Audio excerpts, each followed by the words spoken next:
Bonjour, merci à tous et à toutes du coup pour votre participation, que ce soit en physique ou à distance.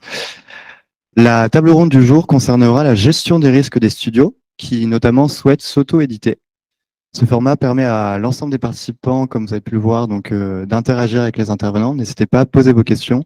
Pour ceux en physique, on pourra vous remettre un micro et pour ceux à distance, vous avez le chat qui est disponible.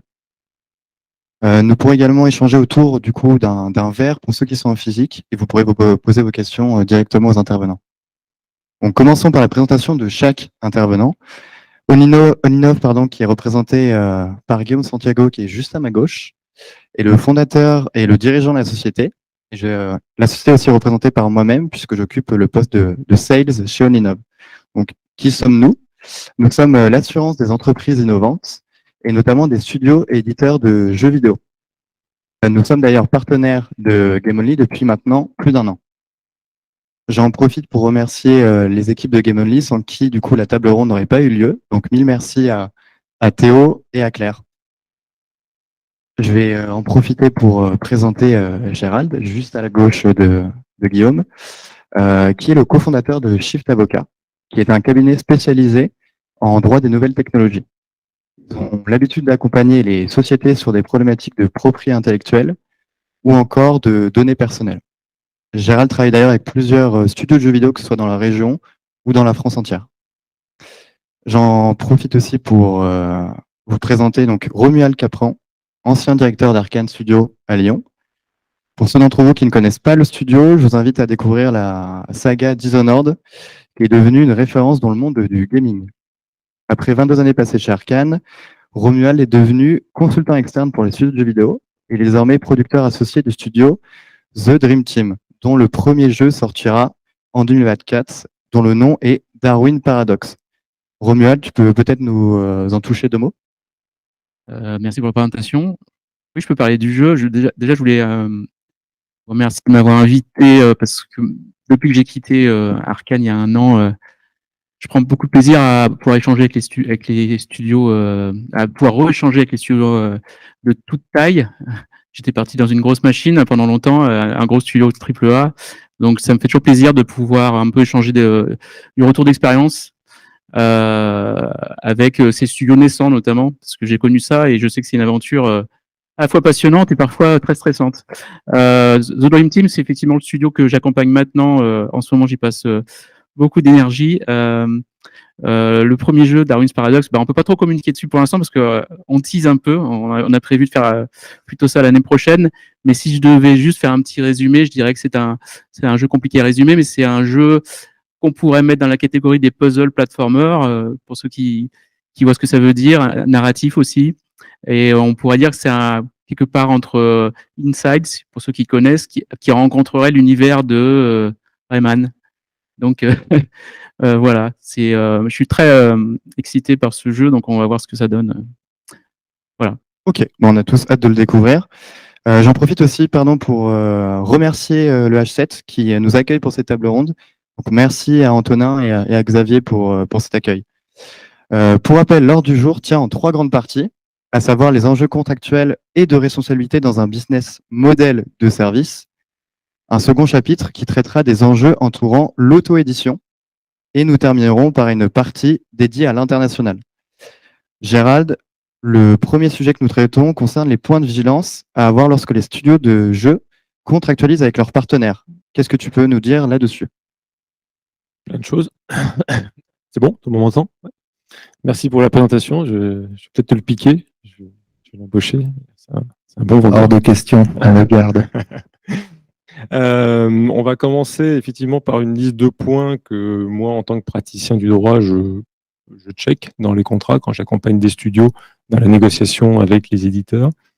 Le but, en général, c'est d'arriver à aménager un peu la chèvre et le chou, parce qu'il faut arriver à négocier, mais en même temps, le studio me dit vite, oui, mais il faut quand même qu'on signe. Donc, je ne suis pas là pour vous dire qu'on peut tout négocier, et qu'on peut faire des choses extraordinaires, et qu'ils vont dire oui, bien sûr, vous êtes les meilleurs et on vous veut. Mais je veux juste faire un point sur quelles sont les clauses qui sont intéressantes, qu'il faut avoir en tête, qu'il faut maîtriser dans la négociation. Je ne sais pas ce qu'il en ressortira, mais en tout cas, il faut les avoir en tête et il faut essayer de les négocier. La première, je pense que c'est l'argent. Ouais, c'est quand même la clause. C'est combien vous êtes payé, comment vous êtes payé, avec souvent des complexités qui peuvent survenir dans la négociation, notamment des choses que vous avez peut-être déjà rencontrées avec des sortes de minimum garantie pour arriver à dérisquer un maximum le projet pour le studio. Des clauses qui sont aussi de recoupement. Comment est-ce que le studio peut être rémunéré sur les royalties en priorité pour permettre de, là encore, dérisquer un maximum le studio. Et puis évidemment le montant des royalties. Montant des royalties qui peut être découpé, je pense que tu l'as vécu toi aussi, de façon assez fine, pour que le studio envoie le moins possible. J'essaie de dire ça le plus pudiquement possible, mais malheureusement, c'est un constat. Alors, c'est le jeu, hein. C'est évidemment une négociation à la hausse qu'il faut essayer de trouver, sachant que il n'y a pas de règles, en tout cas, j'ai pas trouvé de règles sur le taux de royalties. À chaque fois, les gens me demandent, alors ne me demandez pas, j'ai pas de niveau de royalties à vous donner. C'est vraiment de la négo pure. J'ai même vu des studios, d'ailleurs, qui mettaient aussi de l'argent dans la production, ça devient quasiment une coproduction, et pour faire remonter aussi ce niveau de royalties, pour être finalement partie prenante dans le projet. Et devenir un peu plus qu'un simple studio exécutant. Et ça, c'est des modèles que j'ai suivis et c'est là où j'interviens le plus, en fait, parce que c'est là où on a évidemment le plus de pouvoir de négociation. Dès que vous mettez de l'argent sur la table, c'est beaucoup plus facile de commencer à discuter et d'avoir un peu de levier. Je ne sais pas si tu veux... Oui, ça me parle bien. Pour compléter, donc moi, je vais vous apporter un témoignage de développeur avant tout, de personne qui travaillait dans un studio et qui est bien connu parce que Arkane a été longtemps indépendant, donc on était dans une relation classique, et c'était il y a 10-15 ans maintenant, développeur-éditeur, avec des moyens, des petits, des gros. On a des Français, des internationaux, etc. Donc j'ai assez bien connu. Je dirais que pour moi, la leçon à retenir quand on se retrouve face à un contrat qu'on reçoit, en français ou en anglais, ou peu importe, en tant que studio, c'est que en fait, la principale qualité dont vous avez besoin, vous, dirigeant de studio, c'est pas une expertise juridique, parce que ça, je vous invite à travailler avec un juriste pour le coup, par contre, pour être sûr que vous comprenez les termes, les mots, parce que c'est souvent un langage un peu particulier quand on ne connaît pas, et qui peut cacher des choses que vous n'avez pas bien compris. Donc, c'est la première chose. Mais c'est pas ça, c'est vous trouvez la compétence ailleurs. Vous allez chercher le juriste pour vous faire comprendre le langage. La principale qualité que vous en avez besoin, c'est du bon sens, en fait. C'est vraiment du bon sens business que vous gagnerez un peu plus avec l'expérience, bien sûr. Mais et donc, évidemment, le premier volet qu'il faut regarder dans un contrat, c'est l'aspect financier. C'est ce que disait mon voisin. Et il y a tous les cas possibles, parce qu'évidemment, tout dépend de la position que vous avez en tant que studio. Où vous en êtes de votre vie de studio? Est-ce que c'est votre premier jeu? Est-ce que vous avez déjà eu un premier jeu? Est-ce qu'il a déjà fait du succès? Est-ce que vous avez investi dans le jeu que vous êtes en train de négocier en édition? Donc tout ça, ça va faire beaucoup jouer dans la balance de tout le reste. Et donc donc évidemment, moins vous avez de bras de levier, plus c'est compliqué, comme on disait, de négocier des points importants. Donc, je dirais que moins vous avez bras de levier, plus il faut vous concentrer sur les points les plus critiques pour vous, et quitte à faire des compromis sur le reste. Voilà. Donc, les modèles classiques en général, c'est ce qu'on appelle les minimums garantis.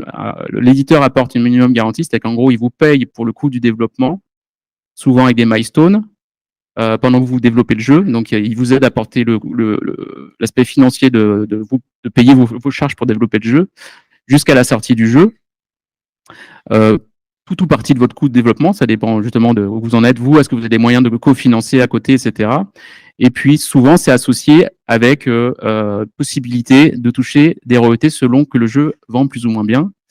Et alors là, il y a toujours une grande créativité en général de la part des éditeurs sur la façon de le faire. Ça peut être lié, ça peut être sur une période plus ou moins grande, ça peut être lié aux plateformes sur lesquelles c'est sorti, ça peut être lié à pas mal de choses.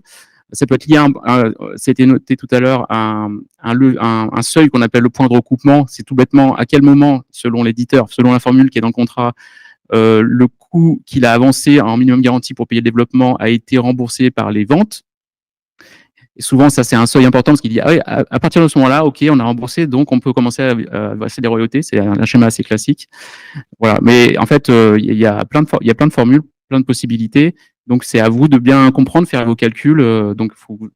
Voilà. Moi, ce que je conseillerais, c'est que, autant que possible, évidemment, faites en sorte que, au moins jusqu'à la sortie du jeu, vous soyez à l'équilibre financier, quoi. Soit, avec vos fonds à vous, avec ceux de l'éditeur, que vous soyez pas en recherche de tant qu'à négocier, et même avec une marge sur les minimum garanties. Mais bon, ça c'est un conseil un peu global. Tout dépend en fait, parce que si par exemple il y a un autre combat qui peut être, vous voulez garder la propriété intellectuelle du jeu. Dans le cas où c'est une création, bien sûr, pas dans le cas où c'est une adaptation sur une IP existante, ça peut être un compromis à faire de dire bon, je prends un peu moins de minimum garantie, mais en même temps, derrière, je pourrais faire une suite, moi tout seul, peut-être en auto-édition ou pas, parce que j'ai gardé la propriété intellectuelle de ce jeu sur, voilà. Ça peut être aussi négocier une partie de la propriété intellectuelle sur un certain support, mais pas sur d'autres. Par exemple, vous libérez tout ce qui est produits dérivés, films d'animation, etc., et vous gardez juste le jeu. Enfin, tout ça, c'est quand je le dis, ça paraît du bon sens, mais parfois, quand c'est mélangé dans un contrat un peu complexe, on peut un peu se perdre. Donc, faut prendre un peu de sang-froid et compte dessus. prendre du recul. L'éditeur compte sur la fatigue, un peu aussi. Enfin, je veux dire, si votre métier, c'est pas de faire du juridique et que vous n'avez pas d'appétence pour ça, certains, des fois, on s'aperçoit que j'ai rencontré des gens qui avaient un petit diplôme de droit ou qui, à force de faire du contrat, avaient vraiment une bonne vision du contrat et qui me faisaient plutôt intervenir sur des choses très pointues dans le contrat. Mais sinon, on compte effectivement sur la lassitude. Et il y a énormément de points. Là, je vais en citer, je sais pas, une demi-douzaine, mais il y a énormément de points à checker. Et certains sont très importants, d'autres paraissent anecdotiques, d'autres, on les voit pas passer. Alors, je vais vous citer un exemple parce qu'on parlait de recoupement et ça me fait penser à des choses que j'en vois souvent. Par exemple, quand vous avez le budget global de votre jeu et que l'éditeur, lui, il va mettre un budget sur le market. Donc, vous savez qu'il y a un budget qui est annoncé, on va dire, ça peut être sur un jeu moyen, on va mettre 500 000 de market. Et en fait, sur 500 000 de market, faut s'intéresser à comment on s'est constitué. Parce que si vous avez un recoupement derrière, ça veut dire que, en fait, il peut s'amuser aussi à gonfler complètement les coûts de market pour retarder le moment où vous allez toucher des royalties. Et comme c'est pas de l'argent que vous touchez, vous pouvez pas le contrôler. Ça va être des choses qui sont annoncées, qui sont dit voilà, moi je mets 500 000, mais comment vous vérifiez que c'est 500 000 de market? Et comment vous vérifiez aussi que c'est pas 500 000 margés? Est-ce que c'est 500 000 margés ou est-ce que c'est 500 000 de vrais coûts pour l'éditeur? En gros, est-ce que c'est le prix auquel il vendrait à un tiers pour faire de la com ou est-ce que c'est un prix qui correspond à un coût? Parce que c'est pas le même investissement. Donc en fait, on a quand même des petites subtilités. Quand vous vous posez la question, ça paraît complètement évident. Mais c'est vrai que mélanger avec toute la négo, avec la tension de la négo, avec tous les autres points que je vais vous citer, ça devient vite un petit peu challenging de ne rien laisser passer. Voilà. Donc on est, en tant que juriste, voilà, en tant qu'avocat, on est là pour ça. C'est essayer de capter un maximum de votre savoir-faire, de votre volonté aussi de négocier sur des points opérationnels, de les assimiler. Et puis de mélanger, notre expérience et des contraintes juridiques et de la technique contractuelle pour essayer de faire sortir le meilleur de tout ça. Et je reviens aussi tout de suite sur la propriété intellectuelle, parce que je me suis rendu compte, je ne l'avais même pas mis dans ma petite liste, mais on en parlait tout à l'heure. Et c'est vrai que je disais à Romuald, j'ai un peu abandonné le fait de négocier la propriété intellectuelle au sens le jeu. Bon, évidemment, l'éditeur paye pour un jeu, donc à la sortie, il a les droits sur le jeu, il a les droits d'exploitation sur le jeu. Bon. Mais il y a des subtilités. C'est vrai que la propriété intellectuelle, elle n'est pas monolithique. Il y a la propriété intellectuelle du jeu, ce qui est fait pour le jeu, et puis il peut y avoir un background qui a été créé en pré-production, qui est beaucoup plus important. Il peut y avoir une licence préexistante, il peut y avoir des droits qui ont été même achetés par le studio, même si c'est assez rare en général quand il y a un éditeur au-dessus, c'est plutôt lui qui s'en occupe. Mais on peut avoir de l'achat de droits par le studio qui avait commencé de créer un projet, qui s'est dit je vais le faire moi-même, puis finalement il s'essouffle, il dit non, finalement j'ai besoin d'un éditeur. Enfin, ça c'est des vies de projet. Donc on peut avoir cette historique-là sur le projet. Donc là encore, il y a des subtilités qui sont observées au sein de la propriété intellectuelle, de pas aller céder tout et n'importe quoi pour des durées complètement anormales, donc trop longues a priori. Je disais, j'ai vu une clause sur un contrat que pour le coup j'avais pas négocié, mais qui était à 99 ans de cession, ce qui n'a pas de sens en fait, hein. Même juridiquement ça n'a pas de sens. C'est bien pour les, je disais, les beaux commerciaux amphithéotiques, mais ça n'a pas tellement de sens pour de la propriété intellectuelle. Donc on voit quand même une velléité de toute façon des éditeurs, et évidemment à vouloir tout prendre. C'est pas méchant, ils apportent beaucoup de choses. On va voir qu'il y a des choses qui sont pas évidentes à faire et ils les prennent en charge, mais il y a quand même évidemment une situation déséquilibrée au départ et ils en profitent. Je dirais que c'est normal, ils apportent l'argent, ils prennent les risques financiers, il y a pas de question là-dessus. Je suis pas là pour leur faire un procès, mais c'est pas pour ça qu'il faut baisser les yeux forcément et ne pas prendre conscience ne serait-ce que du risque que l'on prend. Voilà. Je dis toujours, la négociation de contrat, c'est pas forcément qu'on va pouvoir négocier tout, mais au moins prendre conscience du risque que l'on est en train de prendre dans la négociation. J'ai vu des fois où on arrêtait, hein, c'est-à-dire on se rend compte que c'est même plus dangereux de faire le jeu que de ne pas le faire, donc ça peut s'arrêter aussi. Ça peut être une vraie prise de conscience et on est là pour soulever les points. Et sur l'aspect de propriété intellectuelle, Gérald, peut-être j'ajouterais que la négociation, elle se fait même pas uniquement au niveau de la relation studio et éditeur, parce qu'il faut aussi, sur ce genre de clause, avoir la certitude que ce qu'on cède, on en est vraiment propriétaire. Et je pense à tout l'aspect gestion des ressources humaines, comme vous avez des créateurs dans l'entreprise, et puis de la sous-traitance aussi entre studios. Donc, être très vigilant dans la rédaction des clauses de propriété intellectuelle aussi avec vos salariés et vos sous-traitants pour bien baquer ça. Et ça, c'est une règle, je dirais, Toutes les boîtes quasiment, mais dans toutes les boîtes, et de bonnes pratiques contractuelles générales. C'est pas que la propriété intellectuelle, c'est qu'il faut toujours s'assurer que les engagements qu'on accepte de prendre vis-à-vis de son client, vis-à-vis de son partenaire, eh bien, on les a bien répercutés aussi sur les personnes qui travaillent pour vous. Oui, c'est vrai que les studios sont pas forcément les plus structurés en termes de, alors, de contractualisation.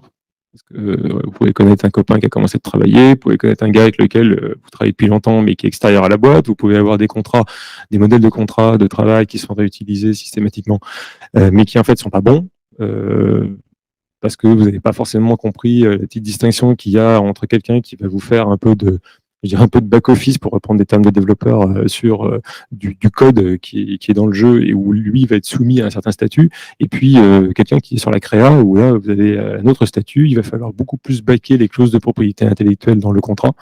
Donc là encore, ça me demande un petit peu de maîtrise, et c'est vrai que c'est en descendant, quand vous signez le contrat, ça doit vous réveiller, parce qu'on vous demande des garanties de jouissance paisible, c'est ce que l'éditeur vous demande, de garantir les droits que vous apportez.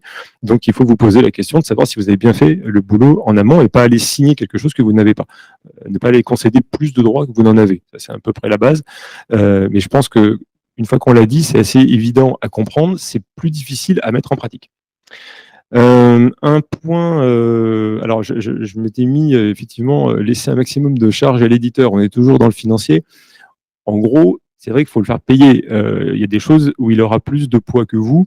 On pensait aux licences des moteurs de jeu.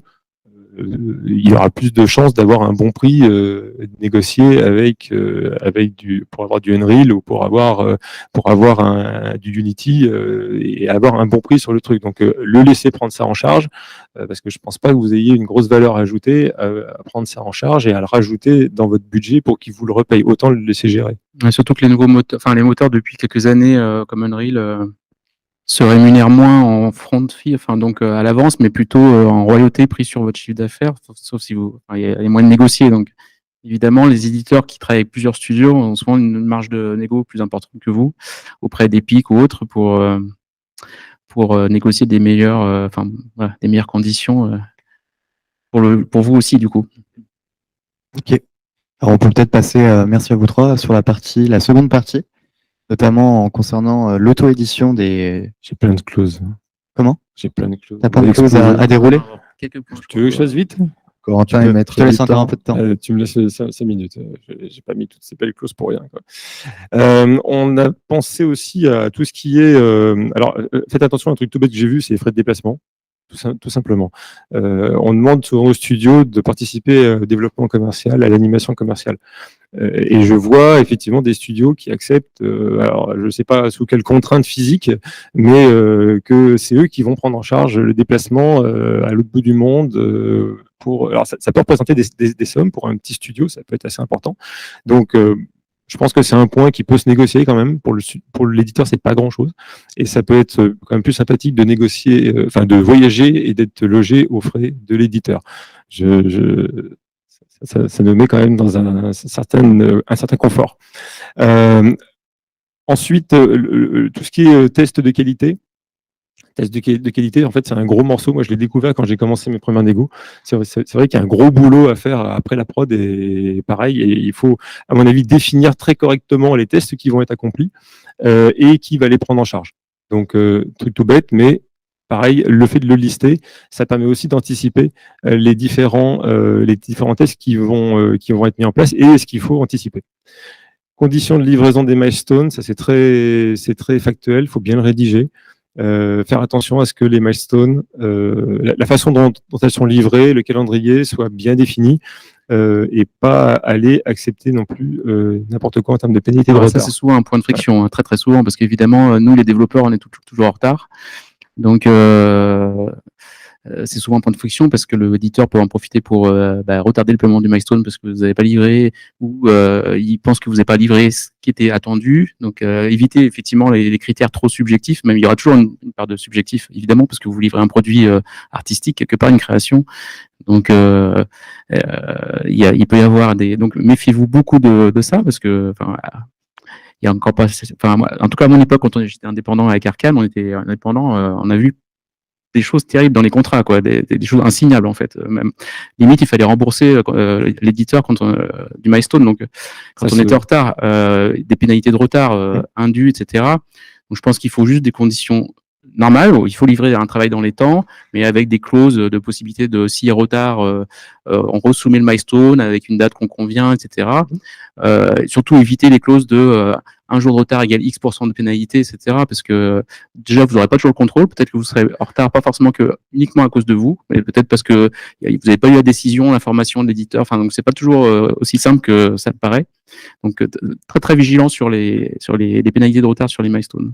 Là-dessus, peut-être, j'aimerais ajouter quelque chose. Donc, moi, je me suis pas trop présenté, mais nous, assureurs, courtiers en assurance, notre rôle, c'est d'intervenir quand tout ce qui a été négocié dans le contrat n'a pas été respecté ou ne s'est pas bien passé, ou quand il y a eu un problème de sécurité, un problème de qualité du livrable, etc. Et c'est important de bien verrouiller tous ces points-là aussi, parce que tout n'est pas couvert par les contrats d'assurance. Donc, le contrat d'assurance, il intervient en dernier recours, une fois que la situation s'est dégradée, et on vient regarder dans le contrat ce qui a été convenu pour déterminer de quoi vous êtes responsable, de quoi vous n'êtes pas responsable, etc. Et il y a certaines choses qui ne sont pas assurées. Donc le but, bien sûr, c'est d'en assurer le plus possible, mais il y a des astuces aussi contractuelles dans votre contrat passé avec l'éditeur qui vont permettre d'étendre le scope de garantie de votre contrat d'assurance sans jouer dans le contrat d'assurance lui-même. Typiquement, les pénalités de retard, c'est un cas comme ça. Dans les contrats d'assurance, la pénalité automatique dont tu parlais, Romuald, de dire X% de pénalité par jour de retard, elle est strictement contractuelle, ça veut dire qu'elle ne correspond pas à un préjudice de l'éditeur. Il n'y a pas forcément pour lui des coûts supplémentaires ou une perte de revenus en face, mais vous vous êtes engagé contractuellement à payer ça. Donc ça ne va pas être couvert par l'assurance parce que ça ne répare pas un préjudice. L'assurance, elle a vraiment vocation à réparer un préjudice. Alors, comment est-ce qu'on peut faire pour essayer de faire en sorte que les pénalités de retard soient quand même prises en charge dans les situations où elles servent à indemniser l'éditeur parce que le retard a un vrai impact pour lui? Eh ben, c'est soit de ne pas discuter de pénalité de retard, mais plutôt de responsabilité de réparation de préjudice, ou alors de rendre la pénalité libératoire, ça s'appelle. Ça veut dire qu'on va dire, OK, je vous verse une pénalité, mais elle sert à réparer votre préjudice, que je compléterai éventuellement s'il est supérieur au montant de la pénalité. Et dans ces cas-là, l'assurance va pouvoir prendre en charge le préjudice qui correspond à la pénalité que vous avez déjà payée. Ça, il faut bien le maîtriser pour expliquer l'intérêt, parce que des fois, même l'éditeur ne le voit pas, ça. Et donc, il faut arriver à le caser.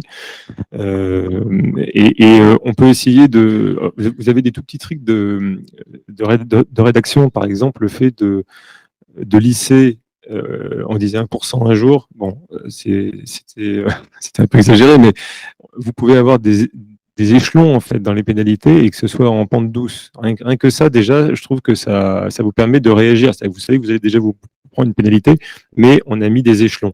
Parce qu'il y a le retard grave et puis il y a le retard insignifiant. Donc, on ne peut pas être au même montant dès qu'on a un jour de retard, par rapport à si vous avez 30 jours de retard. Ensuite, vous avez des choses toutes bêtes, mais vous pouvez rattraper. Il y a des méthodes pour dire, OK, j'ai loupé un milestone, mais si j'arrive à livrer le gold à la fin, j'efface tout. Donc, ça vous permet aussi de récupérer, de rembaucher des gens, d'être beaucoup plus souple. Donc, c'est des tout petits trucs de rédaction, mais ça vous permet vraiment d'éviter la grosse sanction bête et méchante sur un truc que vous pensiez qui n'allait pas vous arriver, qui vous arrive finalement. Donc, ça, j'en profite, je vais aller très très vite, je suis désolé. On explose un peu le temps. Éviter les clauses de non-concurrence. Il y a beaucoup d'éditeurs qui essaient de caler des clauses de non-concurrence qui vont vous bloquer au-delà du projet que vous êtes en train de faire, pour que vous ne fassiez pas en fait un projet concurrent. Alors avec une sorte de, je sais pas, sur un jeu de shoot, je vais parler de mon époque, un Doom-like ou un jeu de shoot à la première personne avec dans un univers médiéval ou futuriste, et qu'on va vous interdire de travailler sur le même sujet avec un autre éditeur. Donc ça peut vous bloquer énormément, surtout si c'est le savoir-faire du studio. C'est carrément le truc à bien anticiper et tout simplement dire non parce que ça va vous bloquer. Pensez d'ailleurs, là on fait le lien avec l'auto-édition parce que ça veut dire que ça peut vous bloquer pour ensuite faire ce que vous savez faire tout seul en le finançant. Donc ça peut devenir carrément rédhibitoire pour la suite du studio. Vous avez dans le même genre des blocages sur les préquels et les séquels, où on va prendre des options, où vous empêcher de pouvoir faire ce que vous voulez. Si vous voulez faire quelque chose qui a en rapport avec le jeu, on va vous imposer un droit de priorité. Donc ça veut dire que vous devez soumettre le projet et puis l'éditeur va prendre son temps pour décider s'il y va ou s'il y va pas. Pendant ce temps-là, vous faites rien. Donc il faut essayer de ramener ces délais-là, même si des fois on n'a pas trop le choix. On dit oui, une grosse priorité de 6 mois pour décider, c'est trop long. Il faut le ramener à des choses plus raisonnables. Un point encore, on avait dit la sécurité. C'est vrai qu'on a eu des exemples récents qui sont super intéressants. La sécurité, ça devient un sujet pour toutes les sociétés, mais les studios en particulier, évitez que ça fuite. Vous signez des NDA avec les éditeurs. En fait, le corollaire du NDA, qui est le côté non-divulgation, il y a la non-divulgation volontaire. Je m'engage à ne pas divulguer ce que je suis en train de faire ou des secrets d'affaires, mais il y a aussi l'involontaire. L'involontaire, c'est la brèche de sécurité, c'est le serveur, vous faites défoncer le serveur et on va aller chercher les informations et on va aller prendre la version bêta avant qu'elle sorte et on va faire mal. Donc on a eu des exemples récents là, avec Rockstar, je sais pas, vous avez dû voir ça passer. Donc ça peut arriver à tout le monde, même des gens assez gros et a priori assez structurés. Et là, en plus, c'est un beau sujet pour l'assureur. C'est un vrai sujet. Oui, tout à fait. Alors, ce qu'il faut bien avoir en tête, c'est qu'aujourd'hui, les cas d'attaque, ils sont tellement courants que vous pouvez pas du tout dire que c'est un cas de force majeure. Vous êtes obligé d'être préparé pour ça. Et vous pouvez pas vous permettre de ne pas avoir une vraie politique de cybersécurité chez un studio de jeux vidéo. Donc, vous allez aussi devoir prendre des engagements contractuels de responsabilité, de sécurité, avec des clauses à négocier sur des engagements de moyens, des engagements de performance, etc. Est-ce que vous pouvez garantir que vous vous ferez jamais rien voler? Est-ce que vous pouvez jurer que ça ne vous arrivera pas? C'est difficile à jurer, donc vous allez plutôt être sur des engagements de moyens, en listant les moyens que vous allez mettre en place, etc. Et jusqu'à assez récemment, je dirais jusqu'à fin 2020, début 2021, vous aviez dans les assurances de responsabilité civile professionnelle que prennent tous les éditeurs, tous les studios de jeux vidéo, vous aviez des imprécisions sur ces sujets de sécurité informatique. Et la sécurité informatique, selon les engagements que vous avez pris contractuellement, ça peut devenir de la responsabilité professionnelle, parce que si vous avez dit je m'engage à tout mettre en œuvre pour qu'on n'ait pas de faille et que vous avez une faille, on peut dire que vous n'avez pas honoré votre engagement, c'est du professionnel.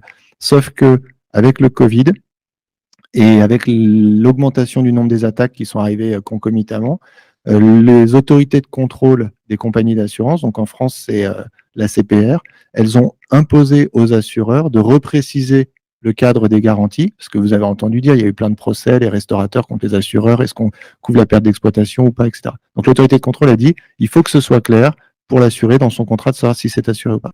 Et ce qui découle de ça, c'est que là où il y avait de l'incertitude, et notamment sur la cybersécurité, les assureurs ont rajouté des exclusions en disant, sur un contrat de responsabilité civile, c'est pas notre intention de couvrir une faille de sécurité informatique. Donc, ça relève du contrat d'assurance cyber. Sauf que vous avez certains assureurs, comme Hiscox, par exemple, qui est très connu dans le secteur des éditeurs et studios de jeux vidéo, qui, lui, dit le contraire. Dit, mon contrat d'assurance cyber, il n'a pas du tout vocation à couvrir un engagement contractuel. Donc, même si l'origine du sinistre, c'est une faille de sécurité, mais que vous vous étiez engagé contractuellement à mettre en œuvre des moyens que vous n'avez pas fait, eh bien, c'est de la RC Pro. Donc, le risque là-dedans, c'est, bon, d'abord, la première leçon, c'est il faut s'assurer en cyber, la RC, ça suffit pas. Et la deuxième leçon, c'est que il faut arriver à déterminer précisément si vous n'avez pas trop de garantie entre les deux contrats.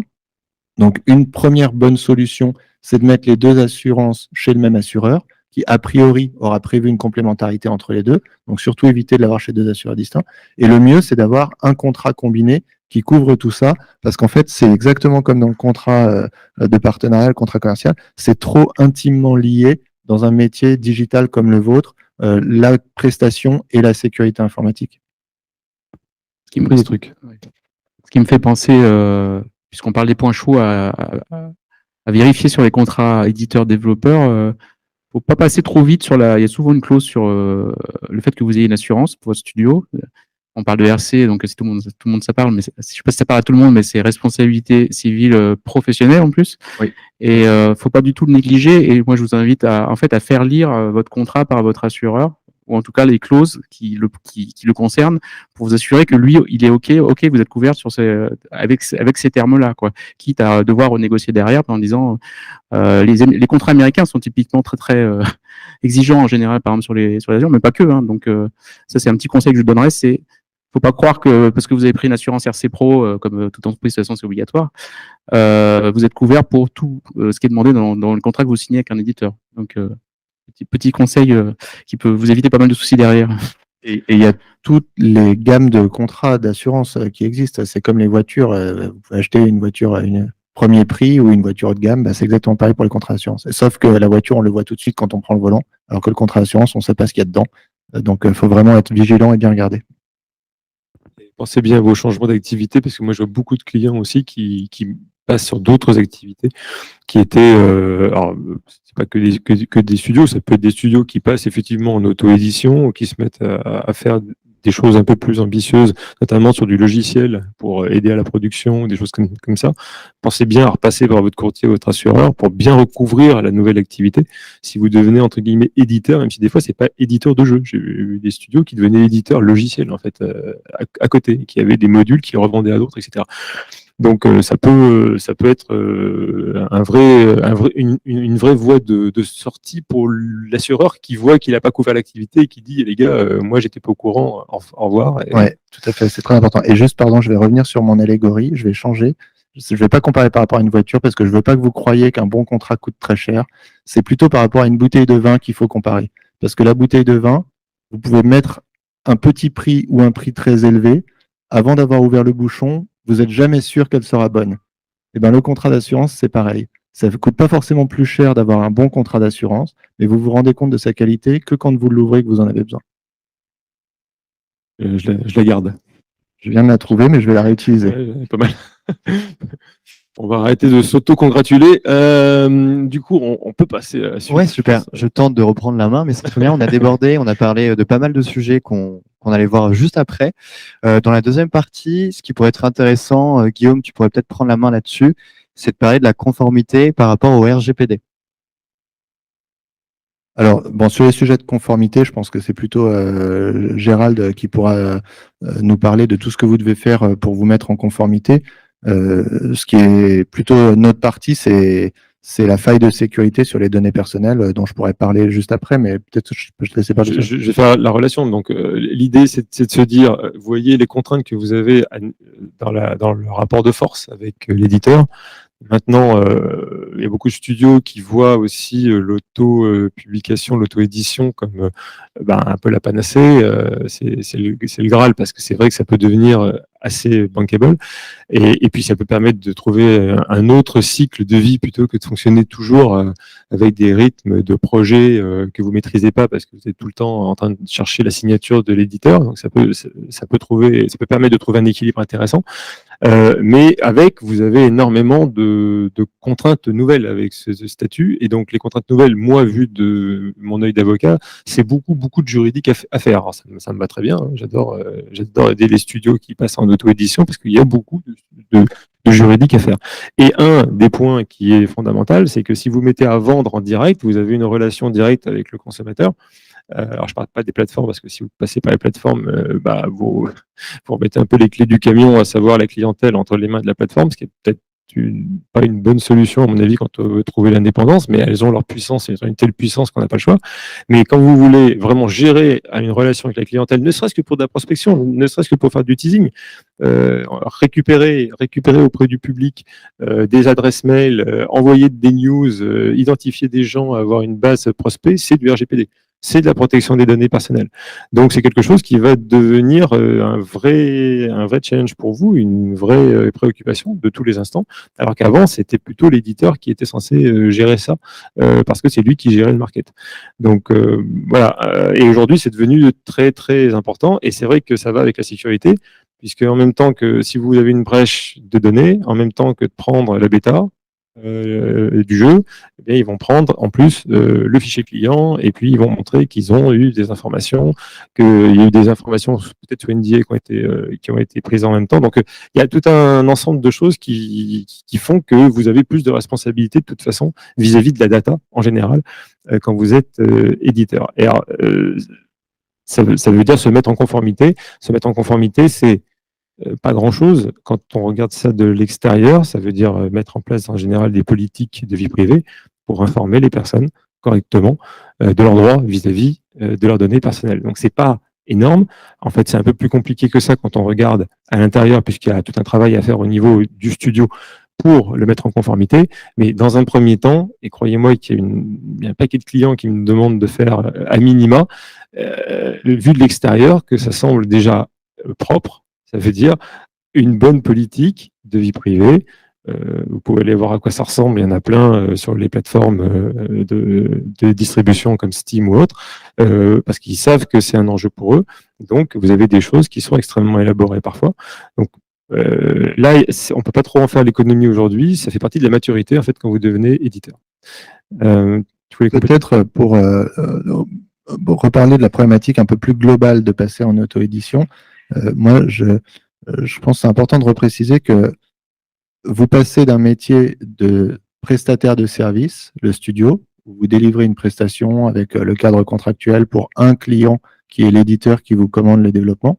Et d'ailleurs, on ne l'a pas dit, mais il faut aussi bien documenter tout le projet. C'est hyper important dans la relation contractuelle parce que votre service, il se déroule dans le temps. Et en devenant auto-éditeur, vous devenez un vendeur d'un produit.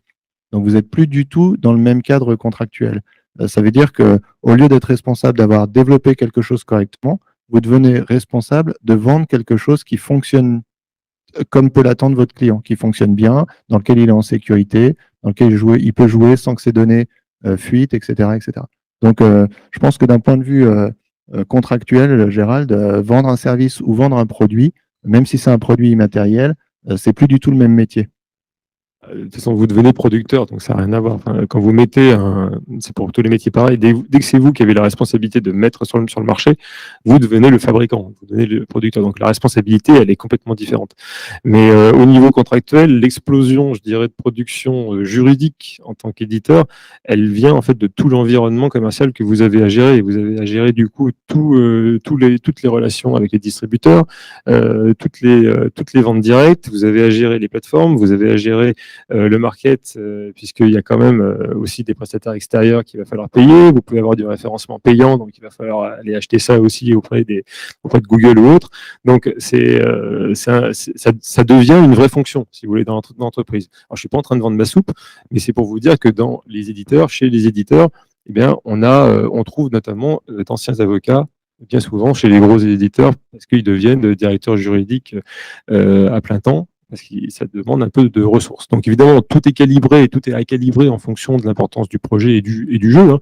On ne fera pas la même chose pour un triple A que pour un jeu à 200 000 euros de budget, mais il y a quand même, en général, le fait de passer par l'auto-édition, ça nécessite un vrai coup de collier de structuration juridique, j'ai envie de dire, et même de rigueur juridique, en fait, plus globalement.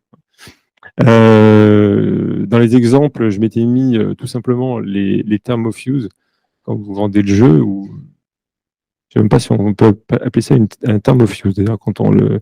Je sais plus comment ça s'appelle, EULA, je crois. EULA, ouais, Ouais. on peut dire plutôt End User License Agreement, que vous lisez pas en général, que les joueurs ne lisent pas, mais on clique, on dit, on installe, mais ça, c'est une vraie importance.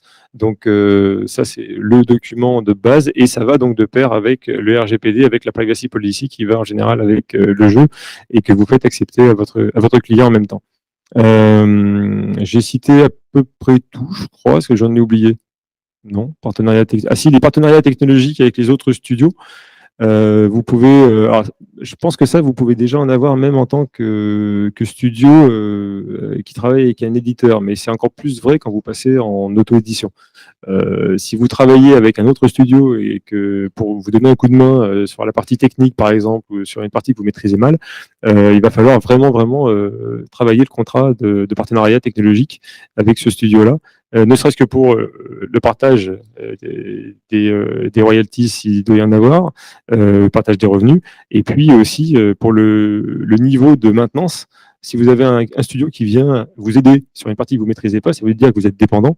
Donc si vous êtes sur des jeux qui nécessitent par exemple de l'infrastructure, parce que vous êtes sur un MMORPG ou vous êtes sur un jeu qui nécessite un peu d'infrastructure, il va falloir s'assurer que le studio qui vient vous aider, parce qu'ils ont cette expérience-là, sur la durée, ils vont pas vous lâcher au milieu et que vous allez pouvoir effectivement fournir aux utilisateurs qui ont payé un abonnement en plus un peu de garantie. Voilà pour moi. L'avantage, c'est que comme vous avez été studio avant, vous aurez une expérience dans la négociation des contrats studio-éditeurs pour cette négociation avec les studios auxquels vous sous-traiterez éventuellement des choses. Il faudra juste être un petit peu schizophrène pour se mettre à demander exactement l'inverse de ce que vous étiez en train de négocier dans la situation de studio. Mais avec l'aide d'un avocat, on arrive assez bien à faire cet exercice, je pense. Une chose complémentaire, moi je voulais faire un petit focus sur la dimension internationale parce que quand vous devenez éditeur, votre zone de commercialisation de votre jeu, ça va être le monde entier a priori. Alors que quand vous êtes studio, vous pouvez contractualiser avec des éditeurs en France, en Europe, vous n'êtes pas forcément dans le monde entier. Et en termes de responsabilité, et ça on le voit dans tous les contrats d'assurance, ça reflète bien la réalité des différences culturelles. En termes de responsabilité, il y a le monde et il y a l'Amérique du Nord. Et l'Amérique du Nord, c'est un autre monde de responsabilité. D'abord parce qu'en Amérique du Nord, la loi est moins importante que le contrat. En France, on se réfère d'abord à la loi et le contrat vient compléter. Aux États-Unis, c'est le contrat qui fait la loi. Donc ça veut dire que chaque virgule du contrat que vous allez passer avec, par exemple, une plateforme, alors on ne peut pas toujours négocier, ou avec un partenaire américain, par exemple, sur des aspects marketing, ou commerciaux du jeu, sur des licences, sur des choses comme ça. Donc, vous allez discuter avec un gros fabricant automobile parce que vous faites un jeu de voiture, vous allez discuter avec Pixar, ou alors avec le studio qui produit la dernière série Netflix américaine sur laquelle vous voulez faire un jeu.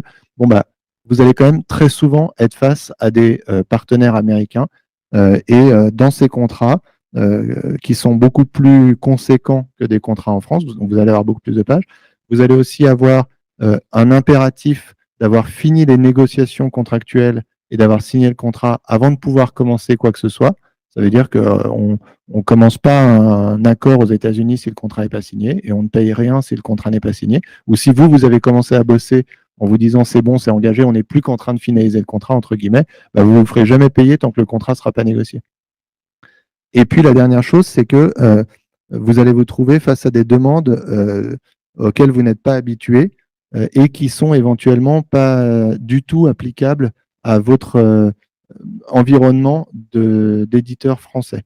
Donc un cas typique sur lequel on est très souvent sollicité, c'est les clauses d'assurance des contrats d'assurance américains, des contrats commerciaux américains de partenariat, dans lesquels vous allez avoir une liste hyper détaillée de tous les contrats d'assurance que vous devez avoir pour pouvoir travailler avec cette société américaine. Dans tous les contrats d'assurance qu'ils demandent, il y en a plein qui sont des contrats purement américains que vous ne pourrez jamais avoir. Par exemple, Employers Liability, Workers' Compensation, Motor Third Party Liability, etc. Si vous n'avez pas une filiale aux États-Unis, vous n'aurez jamais cette assurance parce que c'est des choses qui remplacent la sécurité française, la sécurité sociale en France, qui sont faites par des compagnies privées aux États-Unis, c'est des obligations réglementaires, etc. Donc, vous pourrez toujours expliquer à votre partenaire après coup que vous ne pouvez pas les avoir parce que ça n'existe pas en France, sauf que si vous vous êtes engagé à donner une attestation dans le contrat, eux vont l'utiliser comme prétexte pour ne pas vous payer ou pour annuler le contrat. Okay. Et sur les responsabilités, de la même manière, ils peuvent vous demander des clauses très engageantes sur le fait de les défendre contre toute poursuite qu'ils pourraient avoir liée au jeu que vous avez développé. Donc, je m'explique. Vous faites un partenariat avec Netflix sur une série pour laquelle vous êtes en train de faire un jeu. Votre jeu cause un bad buzz aux États-Unis et Netflix se retrouve dans les grands titres de la presse, etc.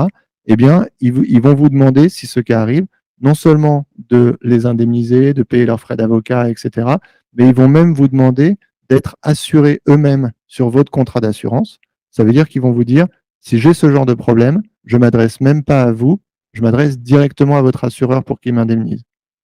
Sauf que ça, ce n'est pas prévu dans les contrats d'assurance. Ça ne fonctionne pas comme ça. L'assuré, c'est celui qui a pris le contrat. Donc, ça veut dire qu'il y a des clauses spécifiques à mettre, etc.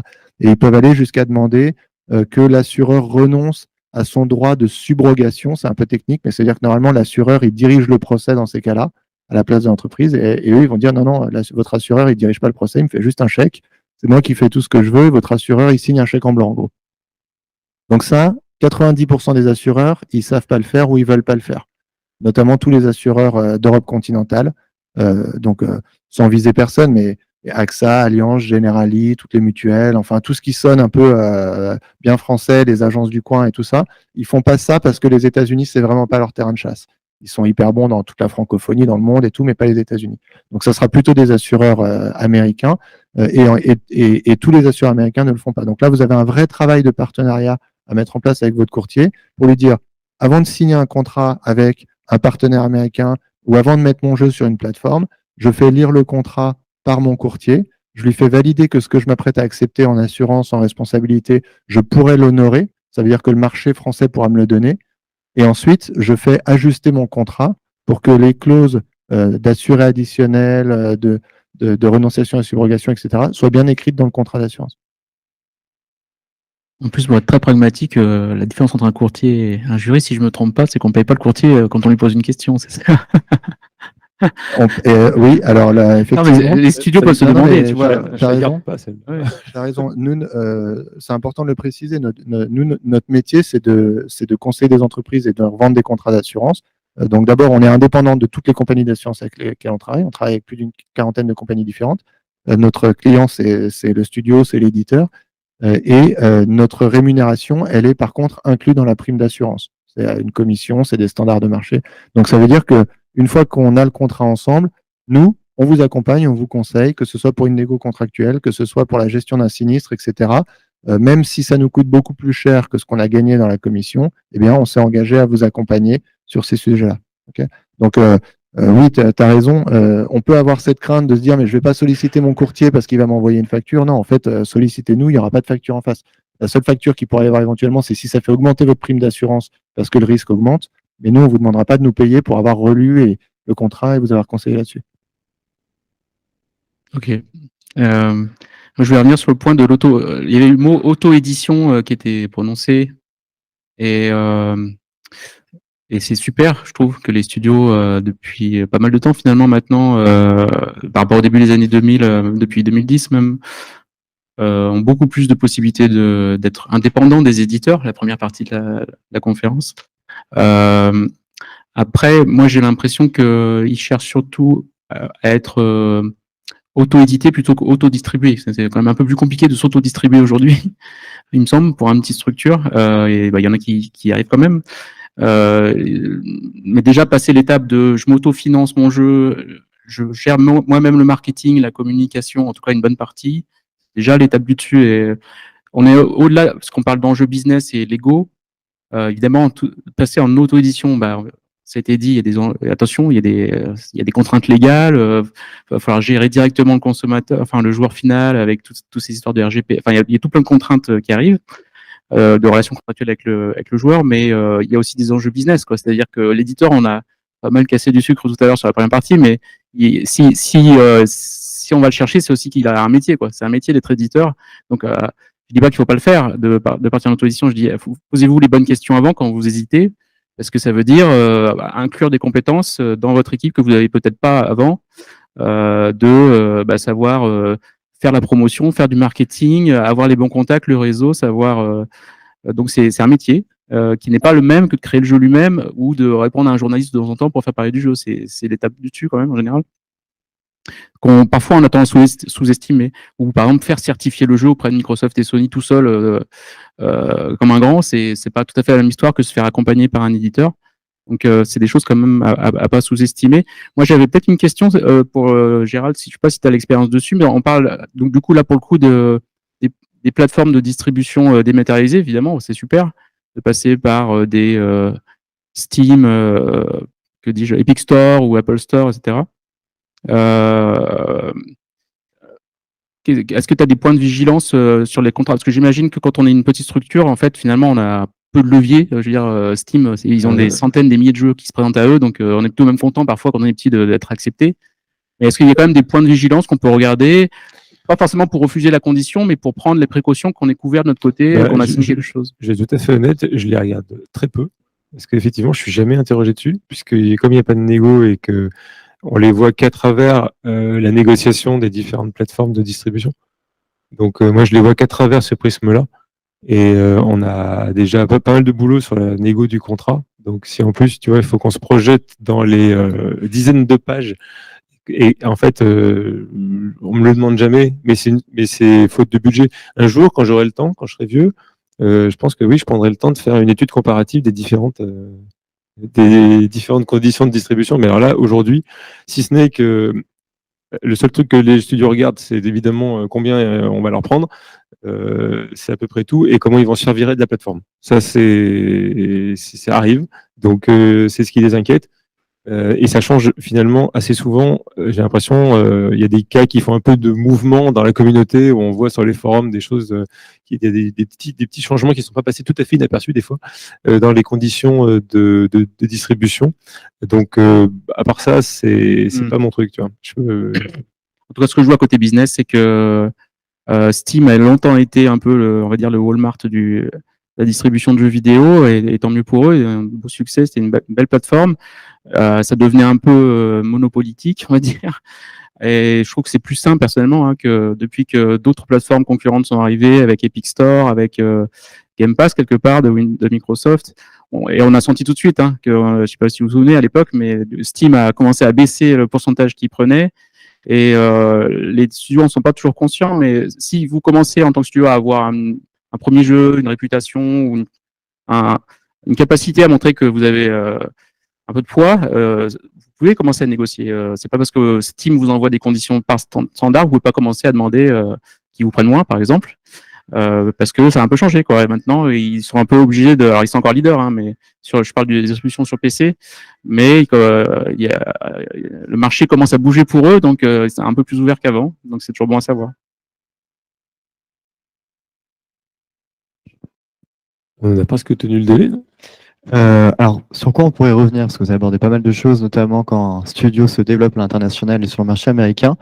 Je sais que Gérald et Guillaume, on a un peu parlé de la propriété intellectuelle, mais peut-être que Romuald, tu as quelque chose à dire, notamment quand Arkane était indépendant et qui en plus après est devenu un gros studio AAA, sur la sécurisation de la propriété intellectuelle. Comment vous gérez ça chez Arkane? Par rapport à éditeur, en général? Entre autres, oui, notamment. Ouais. C'est un vaste sujet. C'est un vaste sujet. Après, chaque studio aura sa vision de la chose et puis en fonction de sa stratégie. C'est-à-dire qu'il y a des fois, le propriété intellectuelle a plus de poids que d'autres. Par exemple, quand on crée un univers imaginaire avec des personnages, etc., évidemment, ça peut avoir plus de poids que un jeu qui inspirera plus de la réalité, par exemple une course de voiture un peu réaliste. Il y a peut-être un peu moins de poids sur la propriété intellectuelle et le studio pourra peut-être refaire un jeu similaire avec une autre marque et il perdra. Donc, ça dépend beaucoup des projets et des studios. Moi, j'ai tendance à dire que comme c'est un combat qu'il faut pas abandonner dès le départ quand on est en négociation avec un éditeur qui veut tout prendre sur la propriété intellectuelle. Après, c'est pas toujours aussi facile, évidemment. Selon que c'est votre premier jeu, selon que c'est votre deuxième jeu, vous avez eu du succès, pas du succès, etc. Il peut y avoir des compromis. Par exemple, vous pouvez la laisser pour une période donnée. Nous, sur notre tout premier jeu d'Arcane Studio, Arx Fatalis, on l'avait cédé pour une durée donnée. Alors, on l'avait récupéré au bout de quelques années.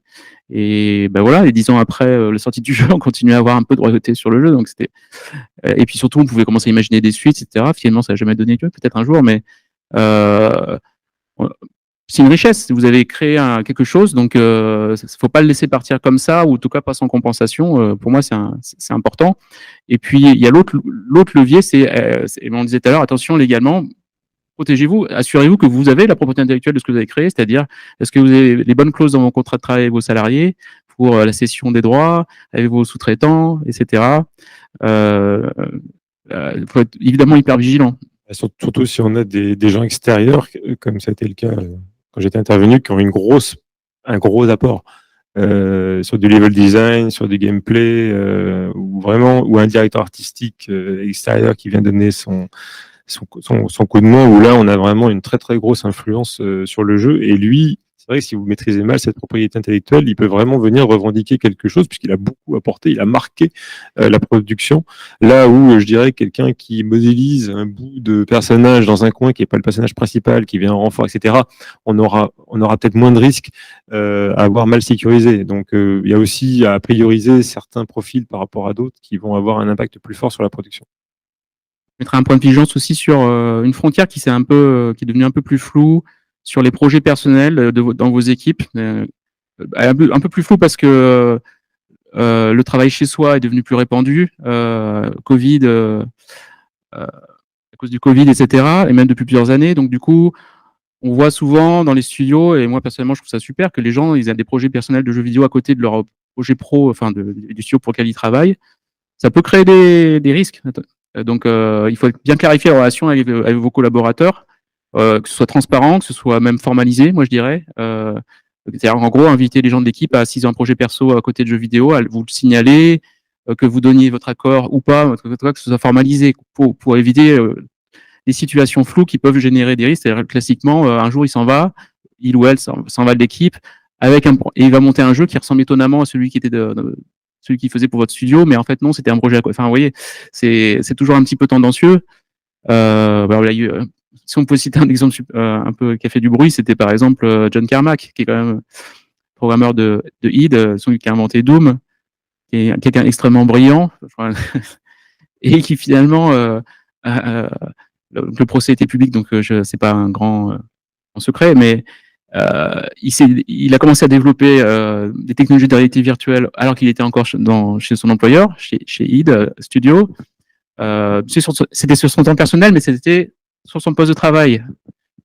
Il part avec grand bruit et fureur de id, il quitte pour aller rejoindre Oculus, l'équipe qui faisait les casques de VR, qui eux-mêmes se font acheter par Facebook derrière, procès. Et voilà, et on me prouve qu'en fait c'était très facile à prouver. Je sais pas comment une personne aussi intelligente a pu faire ça, mais bon, il est parti avec tout ce qu'il avait fait pendant ses heures de bureau, c'était sur son disque dur de son ordinateur, etc. Donc c'est un exemple un petit peu extrême, ce que je vous dis. Et donc procès de plusieurs centaines de millions. Je crois que c'est Zenimax, donc id, le groupe de id qui a gagné. Enfin, je suis même assez sûr parce que j'en faisais partie. Et voilà, donc c'est un exemple extrême, mais c'est pour vous dire attention à bien protéger la limite entre ce qui est le projet pro, ce que font vos collaborateurs pour le projet et ce qu'ils font à côté. Ils peuvent très bien faire des choses à côté, ça peut même enrichir leur expérience et ça peut être bien pour vous, mais il faut clarifier la situation. Ouais, je te rejoins complètement, Romuald, et c'est un sujet qui n'était pas isolé, hein, parce qu'il y a une époque où il y avait beaucoup de cas de litige propriété intellectuelle comme ça entre les studios, les éditeurs et leurs salariés, à tel point qu'il y a pas mal d'assureurs qui se sont même mis à arrêter de garantir les litiges de propriété intellectuelle. Et je pense qu'il y a eu euh, un, vraiment un bon niveau de professionnalisme qui est monté chez les studios et les éditeurs sur toute cette gestion de ressources humaines qui a permis d'éviter que ça continue dans les dernières années, mais l'arrivée du télétravail après le Covid et du petit mélange un peu qu'on a aujourd'hui entre la vie perso et la vie pro complique encore plus ces situations. Donc il ne faut pas hésiter à bien revoir ces sujets RH pour ne pas se retrouver dans des situations comme celles que tu as décrites qui seraient liées au nouveau mode de travail contemporain, quoi. Ouais, c'est pas parfait. De toute façon, enfin, le statut du jeu vidéo en tant que cœur, c'est pas un statut parfait. Ça l'a jamais été. À chaque fois, il y a l'arlésienne de l'œuvre collective qui revient pour venir protéger les studios en disant parce que le studio a la main mise sur la direction artistique, tout ça, on est censé tomber dans le statut de l'œuvre collective et bénéficier d'une reconnaissance légale de ce statut et donc aspirer la propriété intellectuelle sur la tête des auteurs au profit du studio. C'est pas aussi simple que ça et je pense pas que le débat soit fermé. Donc tant que vous pouvez isoler les cas, sécuriser la propriété intellectuelle au cas par cas, ne comptez pas trop sur cette fiction juridique totale qui est l'œuvre collective, parce que c'est un truc d'abord qui existe qu'en France, et qui est très fragile, qui est d'une jurisprudence fluctuante, et je compterai certainement pas dessus, moi, pour m'assurer la propriété intellectuelle complète, surtout sur des profils où on peut se permettre de bien sécuriser. Il y en a, c'est plus compliqué parce que ça veut dire qu'on reconnaîtrait sur certains profils tout simplement ce qu'on fait dans l'audiovisuel, c'est-à-dire qu'on leur reconnaîtrait une part des profits. Et donc, si on rentre dans une œuvre, alors je rentre dans les détails juridiques, mais si on rentre dans une œuvre de collaboration, ça pose des questions qu'on a dans l'audiovisuel, qui sont des problématiques très matures dans l'audiovisuel, mais qu'on n'a jamais voulu vraiment embrasser dans le jeu vidéo, dans de rares cas où on fait participer au résultat les personnes qui ont eu le plus d'impact. Mais c'est pas, enfin, dans ce que je connais moi, c'est pas culturellement dans le jeu vidéo, quoi. Un exemple, moi j'ai découvert récemment par exemple que les contrats de stage, ils fonctionnent pas pareil sur les sujets de propriété intellectuelle que les contrats de travail classiques. Donc ça veut dire qu'un contrat de stage, par défaut, il prévoit que tout ce qui est créé par le stagiaire appartient au stagiaire. Sauf si vous l'avez formalisé précisément par un avenant au contrat. Voilà. Donc il y a quand même des vigilances à avoir là-dessus. Merci à vous trois. Je pense qu'on peut passer aux questions. Éventuellement, si dans le chat vous avez des questions, n'hésitez pas à les poser. J'en ai déjà une qui vient d'arriver. Quid de l'auto-édition par contrainte, car on a des difficultés à trouver un éditeur adapté. Qui veut se mouiller? Alors, je la répète. Quid de l'auto-édition par contrainte, car on a des difficultés à trouver un éditeur adapté. Et ça veut dire qu'il faut trouver de l'argent quand même. Donc, s'ils y trouvent de l'argent sans éditeur, moi, je trouve ça très bien. Surtout si après, effectivement, comme tu disais, la distribution se fait à vocation à se faire que par les plateformes. C'est l'avantage d'avoir des plateformes aujourd'hui, c'est que on peut se passer quand même des éditeurs donc oui, enfin moi je trouve que c'est une bonne façon de procéder. Par contre, ça veut dire c'est tout ce qu'on a dit, c'est-à-dire que c'est bien si on a l'argent, mais dans l'argent, il faut prévoir et le budget de production et le budget pour mener tout ce qui est fonction support et qu'on n'avait pas avant. Donc, il faut vraiment faire attention au budget dont on parle. C'est certainement pas la même chose que de faire son planning de prod avec les gars en face. Il faut anticiper tout ce qu'on a retiré à l'éditeur, mais qui serait rentré dans la corbeille de la mariée à la sortie. Oui, j'aurais tendance à dire que par rapport à il y a 10-15 ans, c'est plus facile de trouver de l'argent pour les studios, beaucoup plus. Je dis pas que voilà, faut taper dans un arbre pour que ça tombe, mais il y a plus de leviers, publics, privés, beaucoup plus que facilement. Par contre, ça n'enlève pas le fait que c'est toujours un métier, c'est toujours un enjeu de marketer un jeu, de faire le customer support, le community management, tout ce qui va derrière. Si c'est un jeu à service, il y a tenir les services derrière. Donc c'est ça, le quid de l'auto-édition, c'est ça pour moi la réponse. Ok, parfait. D'autres questions peut-être en physique? N'hésitez pas, je vous donnerai le micro si vous voulez poser votre question. J'en profite, je meuble. Il y a aussi des modes hybrides, hein, c'est-à-dire qu'on a de la on a du co-développement, je dirais presque de jeu, où il y a un éditeur qui rentre, mais il tient plus tout à fait sa place d'éditeur. Le studio met au pot. Et donc, là, du coup, on retrouve un rapport équilibré. C'est-à-dire que c'est un peu le passage entre le studio, je dirais, classique et puis l'auto-édition. Vous pouvez avoir un mode hybride qui est assez intéressant, je trouve, parce que ça commence à vous apprendre le métier d'éditeur et voir les contraintes, etc. Parce que vous allez en porter une partie, mais pas tout. Et vous allez surtout commencer à prendre le risque financier de la production, puisque vous n'avez pas de minimum garantie qui vous est offert. Et si ça marche pas, ça marche pas, et c'est pour votre gueule aussi. Hein. Et en termes de timing, vous arrivez avec une meilleure. Si vous arrivez, à autofinancer, à cofinancer votre production, probablement vous allez arriver vous n'allez voir l'éditeur que quand vous aurez déjà bien avancé dans votre jeu. Donc, a priori, vous aurez plus de capacité à montrer le potentiel du jeu. Donc, son niveau de risque baisse parce qu'il voit le potentiel du jeu.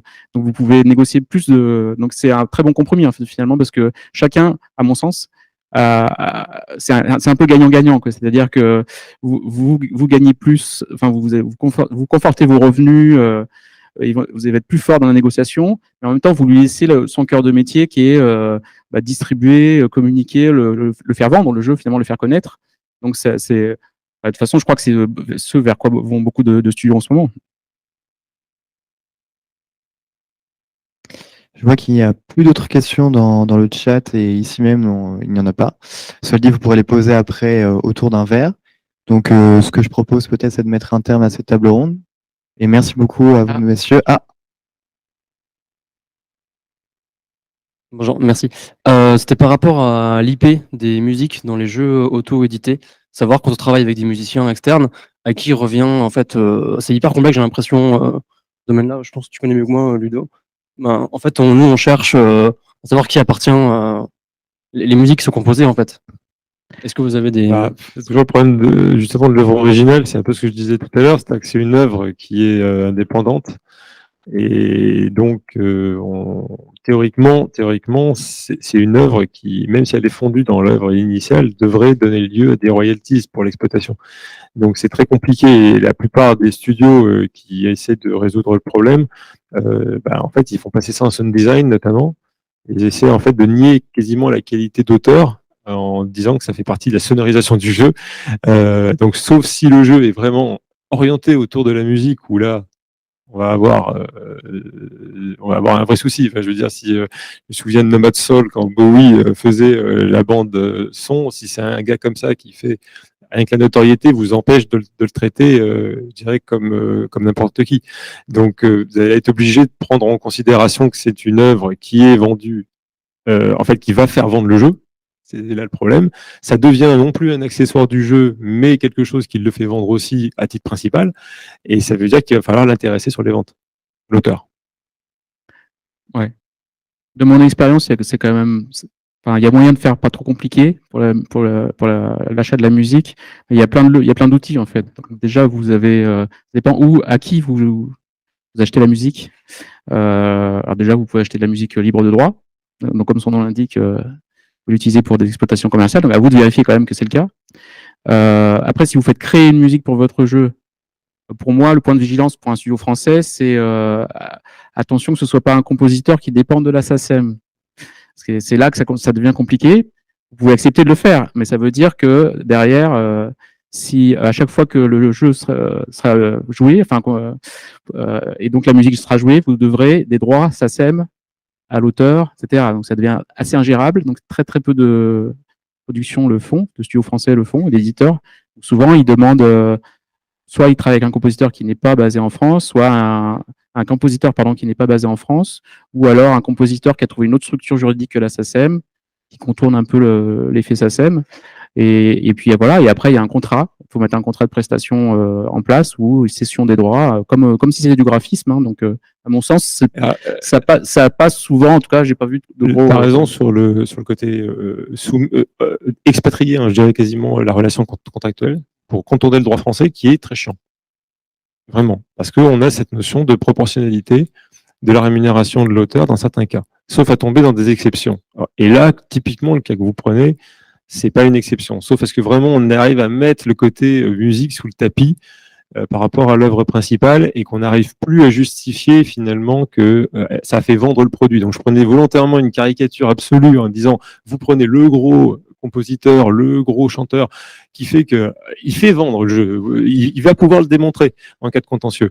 Parce que si vous restez dans le doute ou même que vous prenez un auteur hors SACEM et qu'il vous dit mais moi j'ai pas de problème, il faut que je mange aussi donc tu m'achètes la musique 10 000 balles et c'est bon. Ouais, mais le problème, c'est que le contrat, s'il a envie de revenir dessus, il peut. C'est-à-dire que s'il veut un jour vous dire, moi, je pense que c'est grâce à mon œuvre, parce que depuis, je suis devenu super connu, et c'est grâce à moi que tu as réussi à vendre ton jeu, et ben en fait, il peut vous mettre en difficulté, parce que quoi qu'il y ait écrit dans le contrat, c'est une règle d'ordre public, et il va essayer d'aller chercher la règle d'ordre public pour dire c'est une rémunération proportionnelle et non une rémunération forfaitaire à laquelle j'avais droit. C'est là où on a eu des cas comme ça pour du graphisme. Je me souviens, c'était Alone in the Dark à l'époque. Et c'était le même problème en fait pour le graphisme quand il y a vraiment un auteur ou un DA qui met vraiment une patte telle que c'est lui qui fait vendre le jeu, il peut bien avoir cédé à titre complètement forfaitaire ses droits, et ben derrière, vous avez le risque qu'il revienne des années après ou tout de suite après la production quand il voit que ça se vend bien pour essayer de renégocier le truc en menaçant d'un procès. C'est le droit français qui veut ça. Voilà, parce que c'est de la protection de l'auteur, pour éviter qu'il soit aliéné, l'auteur, finalement, à quelqu'un qui lui achète son œuvre et qui ne puisse pas jouir en fait de la pleine notoriété de ce qui a été vendu. Donc c'est très protecteur de l'auteur. Ouais, même s'il l'a écrit, parce que on a une règle impérative, on peut pas la contourner. Même si on écrit dans le contrat l'inverse, ça ne fonctionnera pas. Et c'est assez fin, suivant les œuvres. C'est pas blanc ou noir, c'est un peu gris. Des fois, on n'est pas sûr de savoir si c'est une œuvre qui va faire vendre. Si vous voulez, c'est comme si vous preniez un t-shirt, vous prenez un t-shirt et vous dites voilà, c'est un t-shirt blanc. Est-ce que les gens vont venir acheter un t-shirt blanc? Non. Vous prenez un super graffeur hyper connu, vous posez un Banksy sur le t-shirt, d'un seul coup, le t-shirt se vend. Qu'est-ce qui a fait vendre le t-shirt? C'est parce que c'est un t-shirt blanc ou c'est parce qu'il y a une œuvre dessus d'un mec connu? Et donc, c'est évident que là, quelqu'un de connu va vouloir se faire rémunérer sur la vente. Là où quelqu'un qui n'est pas connu, qui a fait un truc, même, je dirais aujourd'hui, généré par IA, voilà, c'est la mode, générer ça par IA, bah, ça serait pareil, parce qu'en fait, c'est pas lui qui a fait vendre, c'est plutôt la marque, parce qu'il y a marqué, je sais pas quoi dessous. J'ai même pas de marque de luxe qui me vient en tête, Hermès ou je sais pas quoi, et qui dit bon voilà, et c'est plutôt la marque qui va faire vendre, et l'artiste est mis en valeur par la marque. Vous voyez, donc ça dépend vraiment du modèle économique qu'il y a derrière, de qu'est-ce qui traîne en fait le produit, qu'est-ce qui entraîne le produit. Et chaque fois, il faut faire une analyse. C'est pour ça que tout le monde veut se mettre derrière ce statut d'œuvre collective, parce que l'œuvre collective, c'est un statut qui écrase complètement les auteurs, en fait. Ça nie la qualité d'auteur. Un jeu, c'est une pluralité d'auteurs. Vous avez énormément c'est pour ça que c'est compliqué à manipuler en droit. C'est parce que vous avez énormément d'auteurs différents. Il y a des programmeurs, il y a des graphistes, il y a du sound design, il y a des level designers. On se pose encore la question de savoir si c'est des œuvres, parce qu'en fait, on ne sait pas s'ils composent quelque chose avec les outils qu'on leur donne ou pas. Même un mec qui fait de la 3D, c'est hyper compliqué, en fait, parce qu'un mec qui fait de la 3D, la façon dont il représente la 3D, c'est une question de propriété intellectuelle. La façon dont il pose des textures, c'est une question de propriété intellectuelle. Et on ne sait pas si c'est une œuvre originale. Ouais, donc, tout est complexe. Alors, c'est plus facile de mettre un gros truc dessus qui s'appelle l'œuvre collective. Mais ça ne résout pas tous les risques. Et la France, pour ça, est malheureusement pas bien vernie, j'avoue. Du coup, concrètement, Gérald, qu'est-ce que le minimum est à faire pour le studio? C'est des clauses dans les contrats de travail sur la prière. Sur la session de droit, la prière. La prière, bien sûr. Travailler avec des intelligences artificielles. Non, ce que tu dis, il faut arriver à contourner autant que possible. Il faut identifier les cas qui sont vraiment à risque, quand il y a vraiment des cas à risque. Et on les identifie assez facilement au bout d'un moment, parce que on voit qu'on est en train de tirer de la valeur de la personne. Et dès qu'elle a ce pouvoir d'attraction, vous vous dites, il faut que je le traite de façon particulière. Je ne peux pas le traiter comme si c'était le lapin de 3 semaines du coin qui fait son premier jeu et qui est super content de toucher, ne serait-ce que parce que financièrement, je vais vous dire un truc horrible, mais c'est mon cynisme d'avocat, mais c'est qu'il a les moyens financiers de vous emmerder. Rien que pour ça, il faut se poser la question. Parce que vous savez que le procès, il a les assises financières pour le faire. Et donc, il faut se poser la question. Alors, nous, on est là pour ça. C'est-à-dire que vous êtes dans un univers où c'est vrai qu'il y a beaucoup de choses qui se font dans une bonne ambiance et ça laisse entendre parfois que tout peut se finir dans la bonne ambiance. Mais tout ne se finit pas, des fois ça se finit dans le sang et donc il faut l'anticiper aussi. Alors c'est vrai qu'on est souvent un peu les oiseaux de mauvais augure, mais bon, je préfère le dire au début et que ça se passe bien et qu'on se tape dans la main plutôt que ça se fasse après. Donc il y a des cas où c'est compliqué. Et il y a des cas où c'est vrai que sortir de l'environnement français, qui est le seul, je pense, au monde à peu près à nous poser autant de problèmes. Pour la musique, c'est compliqué. Ouais. Et, Peut-être aller chercher ces artistes à l'étranger pour pas avoir ce genre de problème. et puis même signer avec une société, une filiale étrangère, parce que à la rigueur, c'est une bonne solution. Ouais. Sortir complètement du droit français, sortir le contrat du droit français, éviter donc la SACEM sûre, mais même signer le contrat sous un droit qui ne prévoit pas ce système de rémunération proportionnelle, ou en tout cas qui permet d'y déroger par le contrat. Ça, c'est le plus simple. Je pense qu'elle peut pas tout sauf la France. Mettez-vous aux États-Unis si vous voulez, vous aurez zéro problème. Parce que on n'a pas la question qui se pose. Et ça les fait marrer en fait d'ailleurs quand ils voient les ennuis qu'on a, parce que ils ont un droit qui est beaucoup plus économique, beaucoup plus pragmatique. Et alors cette histoire-là du contrat qui peut ne pas valoir quelque chose face à la loi, ils l'ont un peu en jurisprudence avec le case law, mais ils l'ont pas à notre niveau. Nous, on a vraiment des points d'arrêt hyper protecteurs. C'est comme la ceinture de sécurité. C'est que voilà, c'est vraiment punitif. Si vous avez décidé de l'enlever, on vous la remet, quoi. Non, l'auteur il est protégé. Et même l'auteur qui veut s'en séparer, c'est vrai que c'est compliqué pour lui. Et les auteurs français, à mon avis, des fois il y en a qui m'ont dit que ça leur posait problème, même quand ils négociaient, parce qu'ils savaient que derrière ils avaient cette arme-là, mais ils n'en veulent pas. Mais dans la négociation, les gens le savent. Donc ils veulent pas signer avec un auteur français en France. C'est trop dangereux. J'ai une dernière question dans le chat, certainement pour toi, Gérald. Qu'en est-il de la fiscalité Hipbox si on passe par un éditeur, qui est un dispositif, il me semble, pour la réduction des impôts? Oui. Mon Dieu. L'IPbox. Alors déjà, je suis pas fiscaliste, mais alors ça voudrait dire qu'ils se mettent dans une situation. C'est plus fait pour le SaaS, à ma connaissance, déjà aidant. C'est plus fait pour le software as a service. Il faut avoir une structuration particulière de société. Je n'ai pas toutes les conditions en tête. Alors, si ça intéresse, on peut en parler parce qu'on est en train de travailler dessus avec un fiscaliste et aussi avec j'ai perdu le nom, un cabinet de propriété industrielle, un CPI, pardon. Et donc, c'est un sujet, mais à ma connaissance, c'est pas structuré pour le jeu. D'ailleurs, la question me surprend parce que j'ai jamais réfléchi à ça pour le jeu vidéo. C'est soit pour des gens qui font du brevet sur la patent box, soit l'IP box, c'est vraiment orienté plutôt édition SaaS, mais c'est une bonne question en fait. Ça mérite peut-être de se poser la question. Oui, ce sera l'occasion d'en reparler après la table ronde. Et éventuellement, est-ce qu'il y a d'autres questions? C'est tout bon. Super, merci à tous, merci à vous trois. Merci. On va pouvoir clôturer la table ronde et aller boire un coup tous ensemble juste après. Et merci au chat d'avoir participé à cette table ronde. Bonne soirée à tout le monde.